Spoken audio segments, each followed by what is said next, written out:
마태복음 14장 22절로부터 33절 본문의 마지막 설교를 함께 나누고자 합니다. 마지막 설교에서는 베드로에 집중하려고 합니다. 베드로를 어떻게 볼 것인가 하는 것에 대한 우리의 질문에서부터 설교를 시작하려고 하는 것이죠. 본 설교를 시작하기 전에 작은 이야기 하나를 먼저 전해드리고 싶습니다. 라디오 방송을 듣는데요, 그 라디오 방송에서 어떤 사람이 노래를 신청했습니다. 그 신청곡을 어떻게 신청을 했느냐면, 제가 노래 제목을 모릅니다. 그런데 노래 가사의 앞부분은 정확하게 알고 있습니다. 이 앞부분을 듣고서 노래가 뭔지, 제목이 뭔지도 알려주시고 이 노래도 좀 들려주세요, 이렇게 요청을 한 겁니다. 그 가사가 뭐냐 하고 봤더니 가사가 이렇습니다. 아, 그랬냐, 발발이 치와와 스치고 왜냐하면 이라고 하는 것입니다. 이 노래가 뭘까요? 한번 들어보시겠습니다.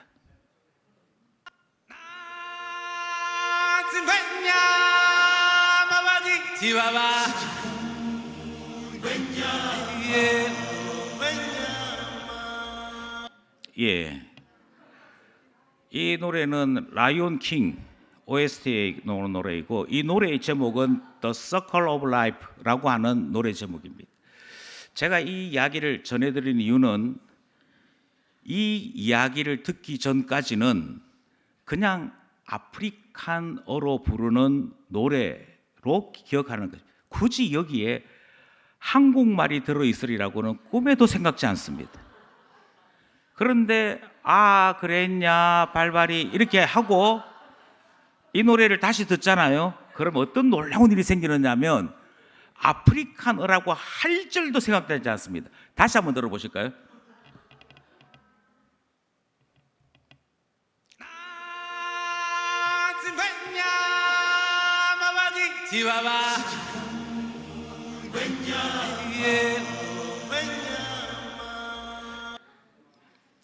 이제 앞으로 이 노래 들으실 때마다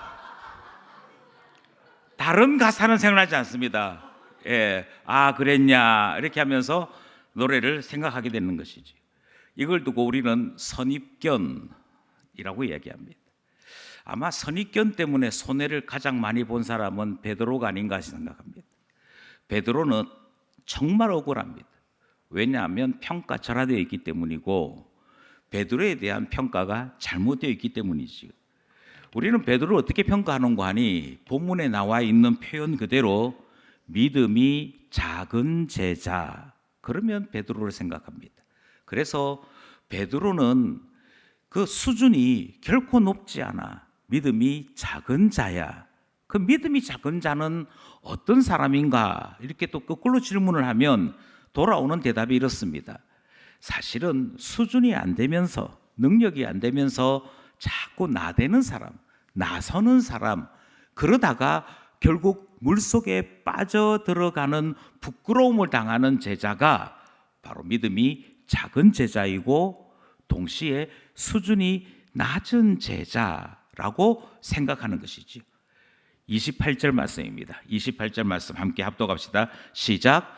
베드로가 대답하여 이르되, 주여, 만일 주님이시거든 나를 명하사 물 위로 오라 하소서 하니.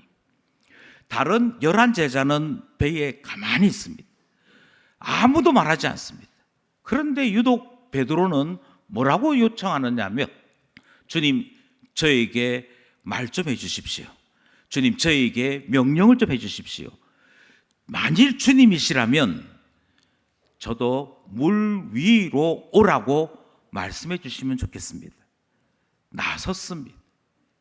제안했습니다. 도전했습니다. 그러면서 우리는 결국 수준이 낮은 제자란 어떤 제자냐면 나서는 제자다. 괜히 한번 충돌하는 제자가 수준이 낮고 믿음이 작은 제자라고 생각하는 것이죠. 참 안타까운 것은 이 평가가 그냥 나온 게 아니라는 사실입니다.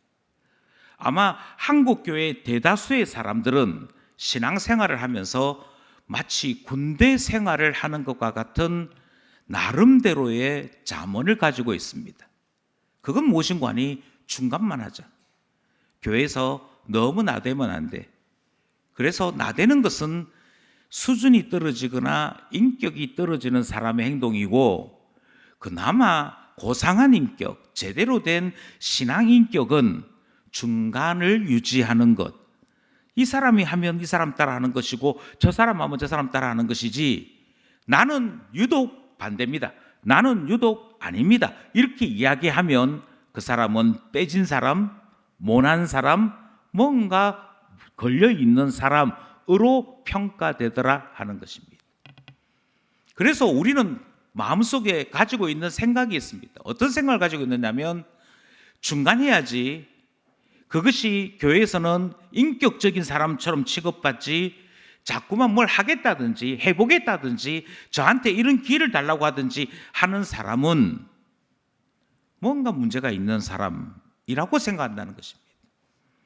이것이 신앙생활에 어떻게 영향을 미치느냐 하면, 하나님에 대하여 아무리 배워도, 하나님에 대하여 아무리 가르쳐도 그것은 하나님께 대한 지식이지 결코 나의 삶에 영향을 끼치지 않습니다.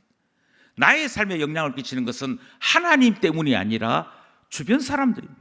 주변 사람들이 하자 하면 하는 것이지, 하나님이 내 하나님이시기에, 그리고 하나님이 전지전능하신 하나님이시기에 내 삶에 일어난 이 문제에 대하여 하나님 저로 이런 사람 되게 해주십시오 라고 이야기하는 것은 베드로 닮은 것이고 수준이 떨어지는 것이라고 생각한다는 것입니다. 그래서 변화하지 않습니다. 하나님을 주목하지 않습니다. 사람을 주목합니다. 사람들이 어찌하는가를 살펴봅니다. 그리고 사람들의 다수가 따라가는 그 길을 나도 가면 된다라고 생각하는 군중 심리로 채워진 신앙생활을 하더라 하는 것이지요. 여기서 저는 다시 한 번 더 말씀드립니다. 우리의 이 생각 때문에 베드로만 억울하게 되었더라 하는 것이지요. 제가 이렇게 말씀드리는 이유는 딱 한 단어 때문입니다. 그것은 제자입니다. 제자 베드로를 평가하는데 왜 군대 생활과 같은 평가를 하느냐 하는 것이지요. 다시 질문합니다. 누가 더 제자다운 것입니까? 배 안에서 가만히 있는 11명이 더 제자다운 것입니까? 아니면 주님께 요청하여 나로 물 위에 서게 해주십시오 라고 말했던 베드로가 더 제자다운 것입니까? 더 제자답느냐라고 하는 이 질문에 답을 하기 위해서는 제자란 어떤 존재인가를 생각해야 할 것입니다. 제자란 배우는 존재입니다.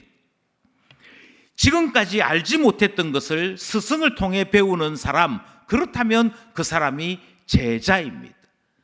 그러니 새로운 지식을 접하는 일이 제자들에게는 반드시 있어야 합니다. 지금까지 많은 사람들은 사람들만을 만나보았습니다. 사람들을 만나보았고 그 다양한 사람들, 다양한 일을 하고 다양한 가치를 가진 사람들을 만나보는 자, 그것만 해도 제자라고 불려집니다. 랍비에게 속하여 율법을 배우는 사람 제자입니다. 아리스토텔레스나 플라톤에게 속하여 철학을 배우는 사람 제자입니다. 예, 새로운 것을 배우면 제자인데, 예수님의 제자라는 말을 들으려면 예수님에게서 새로운 것을 배우는 것이지. 그런데 예수님께서 가르쳐준 새로운 지식이 무엇인고 하니, 세상 만물에 대한 이치나 철학에 대한 것이나 세상 경영에 대한 정치를 예수님께서 가르쳐 주신 것이 아니었습니다. 스승이신, 그리고 우리의 지도자이신 예수 그리스도께서 12명의 제자들을 불러 모아 그들에게 가르쳐 주신 것은 하나님의 아들 예수 그리스도, 그가 주 되시는 것을 가르쳐 주셨습니다. 지금까지 사람을 만나보았고 사람의 지식을 들었다면 그 사람의 제자였겠으나 예수의 제자는 참 하나님 대신 예수 그리스도를 만나서 하나님이 어떤 분이신지, 하나님이 뭘 원하시는지를 배우는 자로 살게 된 것입니다. 그러니 예수의 제자라고 한다면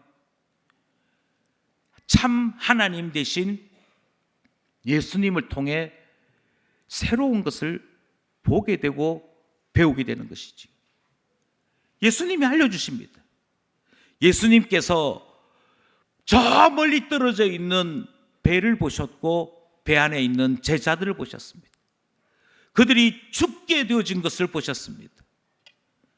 그리고 바다 위를 걸어오셨습니다. 바다 위를 걸어왔다라고 하는 이 표현은 파도 치는 그 바다 위에서도 주님이 여전히 걸어오셨음을 이야기합니다. 예수님께서 배에 가까이 오셨을 때 파도가 잠잠해집니다. 베드로가 물 위에 섰을 때는 바다 위가 아니고 물 위였습니다. 그래서 베드로는 나로 물 위에 서게 해달라라고 표현하지.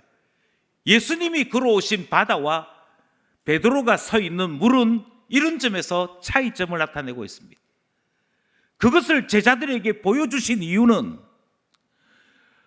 참되신 하나님만이 바다를 걸으신다라고 하는 그 말씀을 생각나게 하는 것이었고, 오병이어의 기적을 베푸신 분이 대단한 신령술사나 마법사여서가 아니라 그가 온 우주를 창조하신 하나님과 본질상 동등이신 예수 그리스도이심을 보게 하셨던 것입니다. 그래서 하나님을 배웠어요. 하나님의 놀라움을 배우게 했습니다. 그것이 12제자 모두가 경험한 사실입니다. 여기서 우리는 다시 한번 정리할 필요가 있습니다. 시작은 지식에서부터 시작합니다. 지식에서부터 시작되어지는 이 일을 우리는 제자의 출발이라고 이야기합니다. 그런데 예수 그리스도를 통하여 율법을 배웠고 이스라엘의 역사를 배웠고 하나님의 섭리를 배우다가 예수 그리스도가 참 하나님 되심을 보았을 때, 그것을 만나서 그것으로 인해 충격을 받게 되었을 때 제자 베드로는 한 가지 다른 사실을 고백하게 되더라는 것입니다. 아, 내 스승이 사람 중에 똑똑한 사람이 아니고 하나님이시구나. 삼위일체 하나님 가운데 성자 하나님이 바로 내가 지금 주인으로 삼고 스승으로 삼은 이분이시구나. 이 사실을 알게 된 것입니다. 다시 말씀드립니다. 교회 안에서 신앙을 배운다는 것은 예수 그리스도를 만나는 일입니다. 예수 그리스도를 만난다고 할 때 예수 그리스도를 누구냐라고 물으면 참 하나님이시며 참 인간 대신 우리 주 하나님이라고 고백해야 합니다. 제자들이 이 위에 고백했던 것처럼 하나님의 아들이시고 그리스도 대신 예수 그리스도를 고백하는 데 이르게 되어질 때 이제 제자로서 뭔가 하나 배웠구나 할 수 있게 되더라는 것이죠. 바로 이 순간 12명이 앉아있던 그 자리에서 박차고 나온 사람이 있습니다. 하나님이시잖아. 예수님이 온 세상 만물을 다스리시는 하나님이시잖아. 베드로가 배운 게 그겁니다. 베드로가 제자로서 깊이 깨달은 사실이 그것입니다. 그래서 그가 배운 지식을 따라 도전하기 시작합니다.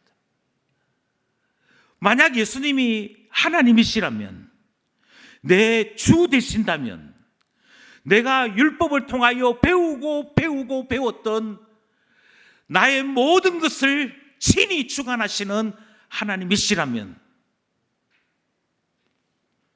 그러면 이것도 할 수 있지 않겠나? 그게 28절, 29절에 나타난 기록된 말씀의 배경입니다. 먼저 28절을 읽고자 합니다. 28절 말씀입니다. 시작.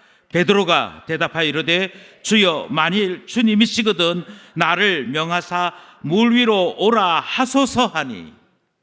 베드로가 요청합니다. 만일 주님이시라면. 지금까지 인간 예수를 알았다면 이 순간 베드로는 참 하나님이신 예수님을 만났습니다. 그래서 자기가 깨달은 바를 따라 이야기합니다. 예수님, 주님이시지요. 하나님이시지요. 만약 예수님이 참 주라면, 내 스승이 하나님이시라면 하나님 되신 것을 저에게 다시 한번 확인시켜 주십시오. 그래서 뭐라고 얘기하느냐면 나에게 명령하십시오. 나에게 말씀하십시오. 물 위로 오라 하시면 그대로 될 줄 믿습니다. 그대로 이루어질 줄 믿습니다. 오늘 이 풍랑 속에서 배운 것이 이것이기에 내가 배운 것 사실인지, 내가 만난 이것이 진실인지 한 번 더 가르쳐 주십시오. 그게 우리가 소위 나되었다라고 이야기하는 베드로의 사건 진실입니다. 그래서 저는 다시금 질문합니다. 누가 더 제자답습니까? 누가 더 참 제자로 자라는 중입니까? 누군가 이렇게 얘기할 겁니다. 그래도 베드로는 혼났는데 다른 제자들은 혼이 안 났잖아요. 아니요. 성경을 꼼꼼하게 읽으셔야 됩니다. 다른 제자들, 그 다른 제자들은 정말 괜찮았을까요? 마가복음 6장 52절 말씀을 보려고 합니다. 마가복음 6장 52절 말씀 함께 합독합시다. 시작. 이는 그들이 그 떡 되는 일을 깨닫지 못하고 도리어 그 마음이 둔하여졌음이로라. 베드로는 물 위를 걸어오시는 예수님을 보고서 아! 하는 것이 있었습니다. 깨닫는 것이 있었습니다. 마음에 쿵! 하고 와닿는 것이 있었습니다. 그런데 나머지 제자들은 보았습니다. 심지어 마가는 뭐라고까지 이야기하느냐면 오병이어의 기적도 보았다. 풍랑을 헤치고 걸어오시는 예수님도 보았다. 보았는데 마음이 둔해서 하지를 않더라는 것입니다. 하지는 않고 그들 마음속에 그런 일이 있었어 정도가 되더라는 거예요. 둔해졌다고. 믿음이 작은 정도가 아니고 믿음이라고 하는 걸 찾아볼래야 찾아볼 수 없는, 깨달음은 없고 둔해서 나는 모르겠는데요를 연발하고 있는 모습을 성경은 뭐라고 얘기하는고 하니 예수님이 물 위를 걸어오시는데도 불구하고 그들은 배 안에 머물러 있더라. 배 안에서 꼼짝을 안 하고 있더라. 그리고 다시 질문하는 것이지요. 여러분, 누가 더 제자답습니까? 한국 교회 안에는 체면이 중요합니다. 한국 교회 안에는 교양이라고 하는 것이 중요합니다. 그래서 가만히 있는 걸 원합니다. 나대면 안 됩니다. 나서면 안 됩니다. 가만히 있어야 됩니다. 가만히 있는다는 것이 정말 옳은 신앙생활일까요? 가만히 있는다는 것이 정말 제자된 우리가 배워야 할 신앙생활일까요? 아닙니다. 성경은 전혀 반대의 말씀을 우리에게 가르치고 있습니다. 야고보서는 우리에게 말씀을 듣기만 하고 행동하지 않는다. 말씀을 듣기만 하고 마치 내가 그렇게 사는 양 고개만 끄덕끄덕 거리는 사람, 그런 사람으로 나 자신을 속이고 있다. 그것은 신앙 자체를 속이는 것이고 하나님을 모욕하는 것이라고 말씀합니다. 야고보서 1장 22절 말씀입니다. 함께 합독하겠습니다. 시작. 너희는 말씀을 행하는 자가 되고 듣기만 하여 자신을 속이는 자가 되지 말라. 그러니 착각하시면 안 됩니다. 제자는 어떤 사람이냐면, 제자는 배웠으면 그 배운 것을 따라서 내 삶을 바꾸는 자가 제자입니다. 배우기만 하고 하나님의 말씀을 듣기만 하고 실천이 없다, 순종이 없다, 그러면 내가 내 자신을 속이게끔 되어 있다라고 말씀합니다. 나 자신이 나 자신을 속여요. 그렇지. 성경이 거짓말하지 말아 했으니 나는 거짓말 안 하지.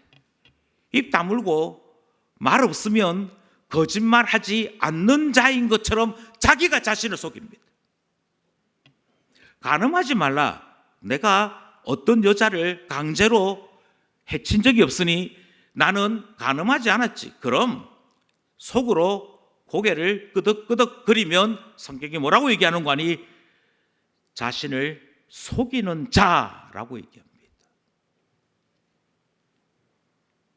그러니 여러분, 혹시 베드로는 설치다가 나서다가 괜히 자기 자신에 대하여 과도한 자신감을 가지고 있다가 실패한 제자 정도로 이해하신다면 이제부터 이 선입견을 좀 바꿔주셨으면 좋겠습니다.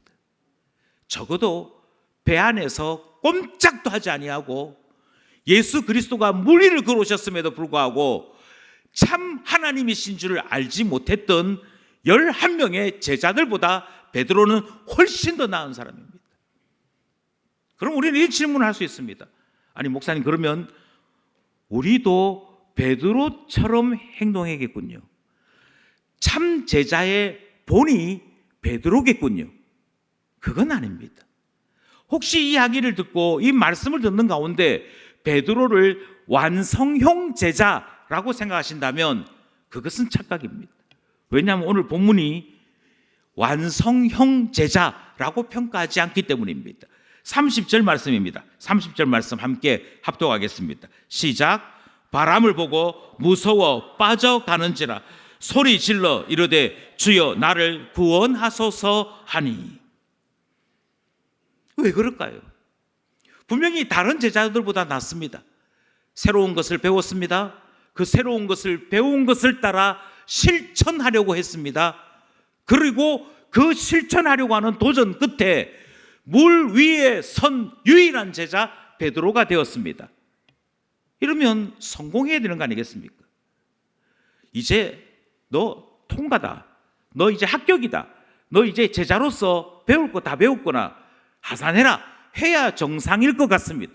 그런데 이 사건은, 베드로의 이 도전은 명쾌한 성공으로 끝이 나는 것이 아니라 오히려 씁쓸한 실패로 끝이 나고 마는 것을 보게 됩니다. 그러면 잘못된 것입니까? 아닙니다. 그렇지 않습니다. 제자가 된다라고 할 때 우리가 반드시 기억해야 될 것은 시작은 말씀드린 것처럼 지식으로 시작합니다. 새로운 것을 배우는 것. 이 새로운 것을 배울 때 성령님께서 반드시 깨닫게 해주셔야만 됩니다. 예배를 수십 년 드려도 마음이 둔하여 깨닫지 못하는 사람들이 있습니다. 저는 의도적으로 우리 교회의 장립지사님들이 돌아가면서 재정부를 맡도록 합니다. 교회 재정을 맡다 보면 교회 재정이 여유로울 때가 있습니다. 그런데 교회 재정이 마이너스가 될 때가 있습니다. 마이너스가 될 때가 되면 여기에 우리의 신앙 지식과 수준이 확 드러나거든요. 어떤 사람들은 교인들을 조사하기 시작합니다. 요즘 누가 헌금 안 하노? 그래서 누가 헌금 안 했기 때문에 우리 재정이 좀 힘들어 라고 생각하게 됩니다. 저 사람이 예배는 드리고 집사이기도 한데 헌금은 안 해. 이게 본인의 시험거리가 되어서 본인의 마음속에 교회를 출석하는 일이 불편해지기 시작합니다. 사람들을 나누기 시작합니다. 참 놀라운 일이지요. 그런데 반면에 어떤 사람들이 있는가 하면 하나님께서 하나님의 교회의 주인이시니 때를 따라 돕는 은혜 주실 것이다. 그걸 믿으면서 하나님 앞에 조용히 기도하는 사람이 있습니다. 이렇게 기도해서 재정부를 맡고 2해를 딱 지나고 나면 고백이 하나 있습니다. 하나님은 때를 따라 도우시더라. 하나님은 참 우리 교회 같이 넉넉지 않은 교회도 필요할 때 필요한 것으로 하나님 채워주시더라. 그러면서 한 해를 지나는 동안에 플러스 마이너스가 다 겹쳐져서 맨 마지막 결산할 때는 딱 알맞게 끝이 나더라. 이것을 경험하게 됩니다. 이 경험을 통해서 그래, 물질조차도 하나님 손에 있어. 이것을 깨닫기 원해서 저는 우리 장립지사님들이 돌아가면서 재정부를 맡고 이 일을 경험하기 원하는 것입니다. 그런데 여기에 이르지 않으면 어떻게 되는 거 아니? 마이너스 되면 안 됩니다. 빚지면 안 됩니다. 그래서 재정부 맡는 그 자체가 벌써 스트레스가 되기 시작합니다. 아, 힘들어. 예전에는 재정에 마이너스 되면 재정부장이 알아서 마이너스 통장 내고 대출 받아와서 메꿨다가 여유로울 때 다시 해결하고 이렇게 했거든요. 저희 교회는 그렇게는 하지 않습니다. 마이너스가 되든 뭐가 되든 최종적인 책임은 제가 진다. 이것이 저희 교회의 모토이기 때문에 만약 힘들면 힘든 대로 조치를 취합니다. 그러니 결코 염려할 일이 없습니다. 그런데 참 신기하지요. 기도하는 사람이 있는가 하면 염려하는 사람이 있다니까요. 걱정하는 사람이 있는가 하면 하나님의 섭리 앞에 감탄하는 사람이 있다니까요. 시작은 지식으로 합니다. 그런데 내가 가지고 있는 이 지식이 참된가 아닌가에 대해서 우리는 삶을 통해 검증합니다. 결단하고 각오하고 그래서 하나님 앞에 주의 말씀대로 살아보겠습니다. 정말 주님의 말씀대로 되는지 아닌지 그러면서 주의 말씀대로 될 때 하나님 살아계시군요. 하나님 내 곁에 계시군요. 나와 함께 하시는군요. 그것을 경험하게 되는 것이지요. 그러면서 우리는 배우기 시작합니다. 그제서야 예수 그리스도가 누구인지를 배웁니다. 그제서야 나와 함께 하시는 하나님이 어떤 하나님이신지를 경험하기 시작합니다. 이 경험이 없으면 내 지식으로 살려고 합니다. 내가 생각한 대로 살려고 합니다. 세상 사람들과 똑같이 살려고 합니다. 아니요. 제자는 하나님이 내 곁에 계시는 것을 꾸준히 배우면서 꾸준히 경험하는 존재로 살아갑니다. 그리고 그것을 보여준 사람이 베드로인 것이지. 베드로는 물 위를 걸어오시는 예수님을 보고서 주님이라고 말합니다. 하나님이라고 말합니다. 그리고 내 스승이 나와 함께 하시는 예수님이 주님이시라면 나를 물 위에 서게 해주십시오 요청했습니다. 그리고 그것을 경험하게 됩니다. 그런데 우리가 한 가지 더 아는 것이 있습니다. 이것만으로는 부족하더라는 것입니다. 아니 여기에 이르지도 않았는데 우리 중에 다수가 하나님의 말씀을 듣고 깨닫고 그 깨달아진 말씀대로 내 삶을 의지로 실천으로 순종으로 살아가는 이 일조차도 제대로 하지 않았는데 베드로는 이미 그 단계까지 갔다는 것입니다. 갔는데 실패했어요. 이 말은 이것만으로는 부족하다 하는 사실을 우리에게 가르쳐 주는 것이지요. 31절 말씀입니다. 31절 말씀 시작.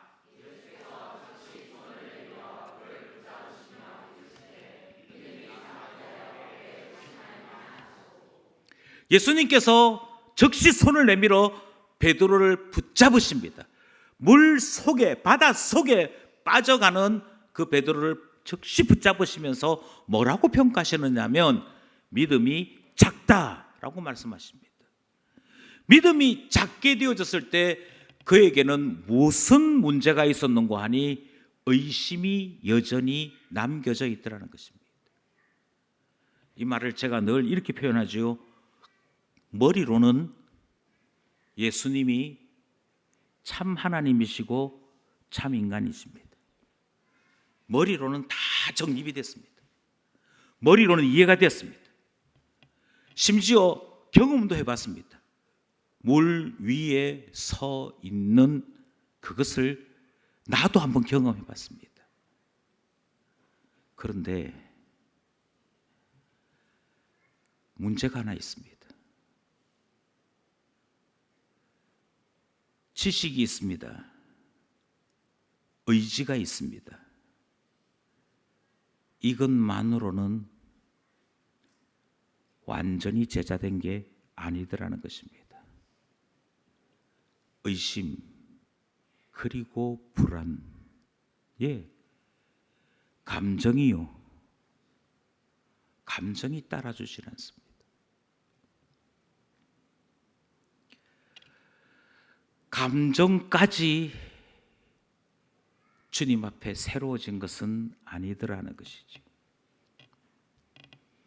누군가가 제자 훈련이 뭡니까?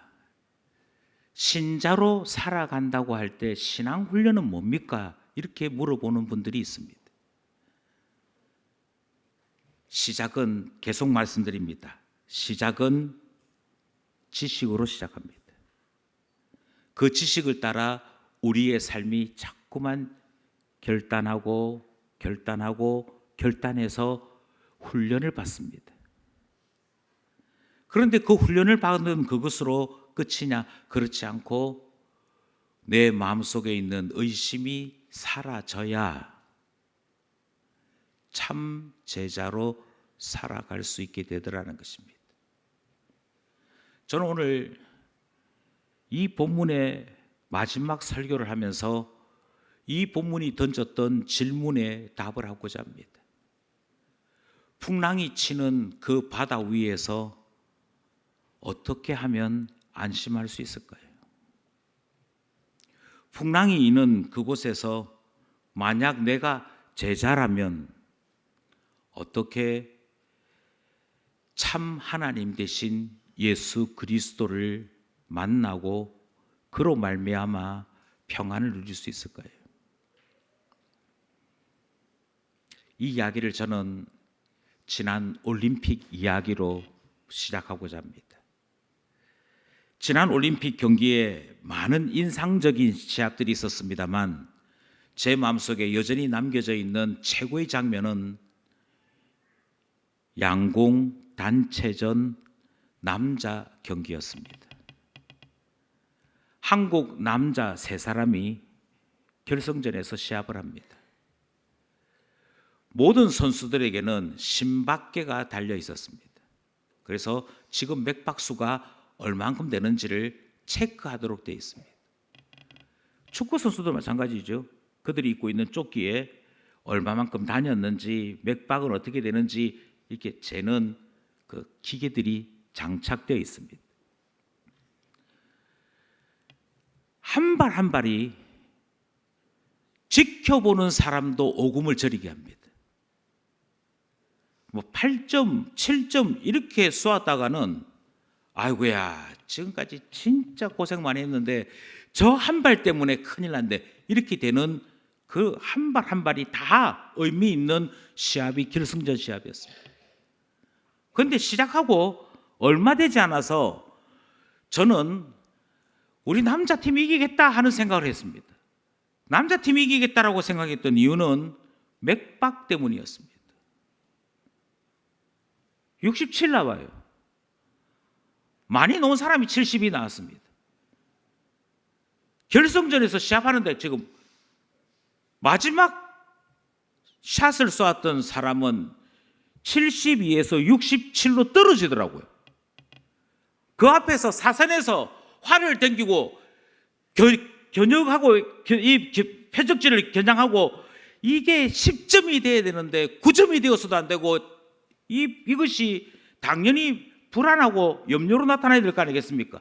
심장이 두근두근 뛰면서 나도 잘하고 싶습니다. 나도 잘하고 싶은데 가슴이 떨려서 이게 일반적이지 않습니까? 그런데 어떻게 그 큰 경기에서 그 중요한 순간에 이 사람들은 마치 잠을 자듯이 수면 중에나 있을 법한 맥박수를 가지고 있을까? 그것에 대해 해설하는 사람이 이렇게 얘기합니다. 이 사람들이 여기 오기까지 관역지에 10점 맞추는 그것 가지고 온 게 아니라고 해요. 야구 경기장에서 화를 쏘게 합니다. 승마장에서 화를 쏘게 합니다. 아이들이 있는 놀이시설에서도 화를 쏘게 합니다.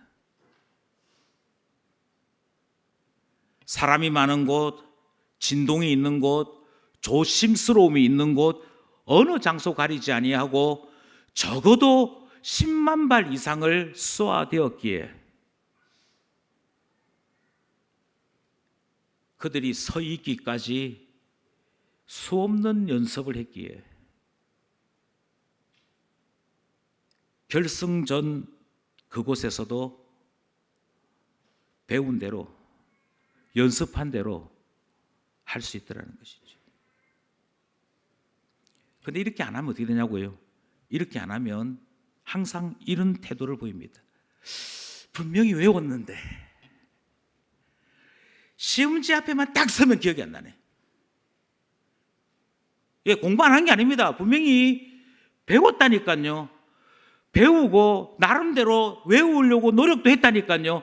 그런데 무엇까지 안 됐느냐면 내 의심마저도 떨쳐낼 만큼 내 감정마저도 예 그렇습니다. 주님 말씀에 제 마음이 온전히 사로잡혔습니다. 하기까지는 안 됐다는 것입니다.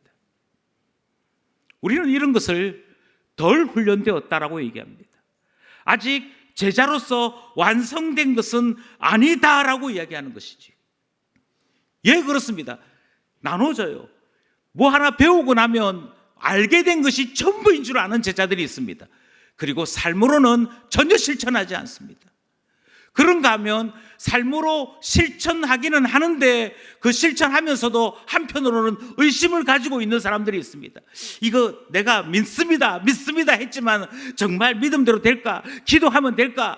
한편으로는 의심하면서 기도하는 사람, 한편으로는 의심하면서 순종하는 사람이 있습니다.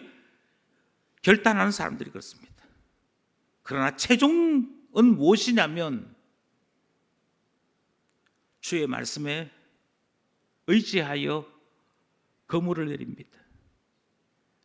이 그물 걸어 올릴 때 고기가 많을지 적을지 의심하지 않습니다. 주님 말씀에 저는 제 모든 것을 내려놓습니다. 그게 말씀을 따라 그물을 내리는 참 제자의 모습이 되는 것이지. 그러니 제자라고 다 같은 제자 아닙니다. 지식이 있어야 합니다. 결단과 실천이 있어야 합니다. 결단하고 실천하고 실패하고 결단하고 실천하고 실패하고 언제까지 해야 되느냐면 내 마음에 믿음이라고 하는 새로운 마음이 생길 때까지, 내 마음에 주님 때문에 평안합니다 하는 그 위로가 생길 때까지, 그때까지 말씀과 함께 부딪히며 살아가는 존재여야만 참 제자 되는 것이지요. 이것을 다르게 표현하면 이렇게도 표현합니다. 온 인격을 통하여 예수 그리스도의 주되심을 배우는 사람. 예, 제자는 그런 사람입니다. 내 주 되신 하나님을 나의 온 인격으로 배우는 것, 내 하나님이, 내 예수님이, 내 성령님이 나와 함께 하심을 나의 모든 삶의 영역을 통하여 고백하는 자, 그게 제자됨이라고 하는 것이죠. 베드로의 이 사건 뒤에 본문은 이렇게 끝을 맺고 있습니다. 33절 말씀입니다. 33절 말씀 함께 합독하겠습니다. 시작. 배에 있는 사람들이 예수께 절하며 이르되 진실로 하나님의 아들이로소이다 하더라. 예, 이제서야 예수 그리스도에 대한 신앙 고백이 시작됩니다. 이제서야 예수님을 주님으로 깨닫기 시작합니다.